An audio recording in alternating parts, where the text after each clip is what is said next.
Во ова населено место можеби ние како општина сме запоставиле одредени зафати или проекти кои што би требало да бидат реализирани во претходниот период и тука позначена инвестиција не е имало последните 20 и 30 години, можам слободно да кажам, но еве ние се охрабривме и успеавме во нашата намера да асфалтираме улица во должина од 1300 метри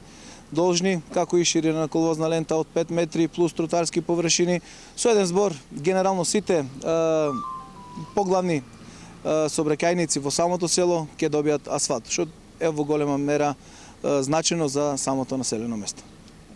Само овој проект, бидејќи тоа е еден пакет на повеќе улици кои што се реализираат во општина Радош, вкупниот пакет изнесува негде над 23 милиони денари. Значи вклучувајќи ги улиците во селото Јорголица и ред други улици кои што се во фаза сега на реализација, вкупната инвестиција која што ја овозможивме од буџетот на општината изнесува некаде околу 23 милиони денари. Па очекуваме не повеќе од месец дена да имаме и официјално пуштање во функција на улицата, односно примо предавање на самата улица за да биде во функција и на задоволство на жителите на село Јорголица.